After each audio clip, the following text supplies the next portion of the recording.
দলের নামের শেষে ইসলাম থাকলে তো ইসলাম হয়ে যায় না। এই বাংলাদেশ জামাত ইসলামী বিভিন্ন জায়গায় সারা দেশে উত্তেজনা সৃষ্টি করছে।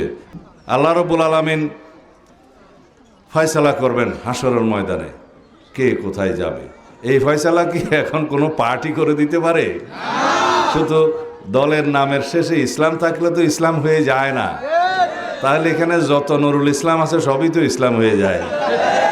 তো এই সমস্ত ধোঁকাবাজিতে জনগণকে বিভ্রান্ত করা যাবে না।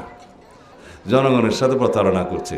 তারা যদি বলতো এই দেশের মানুষের জন্য তারা কি করবে, এ দেশের জন্য তারা কি করবে, সেই পরিকল্পনা ইশতেহার যদি তারা প্রকাশ করে, মানুষের যদি পছন্দ করে তাদেরকে ভোট দেবে। এটাই তো রাজনীতি, এটাই গণতান্ত্রিক চর্চা।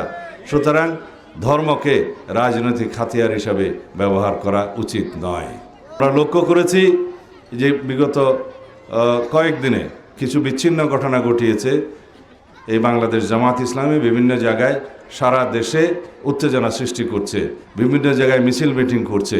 উদ্দেশ্য হচ্ছে তারা যেন নির্বাচনকে প্রশ্নবিদ্ধ করতে পারে। কিন্তু যেখানে আইনশৃঙ্খলা পরিস্থিতি অবনতি হবে সেটা সরকার দেখবে, নির্বাচন কমিশন দেখবে, স্বরাষ্ট্র মন্ত্রণালয় দেখবে, আইনশৃঙ্খলা রক্ষাকারী বাহিনী দেখবে। প্রতিবাদ জানানোর দরকার, প্রতিবাদের ভাষা প্রতিবাদের মতো হতে হবে।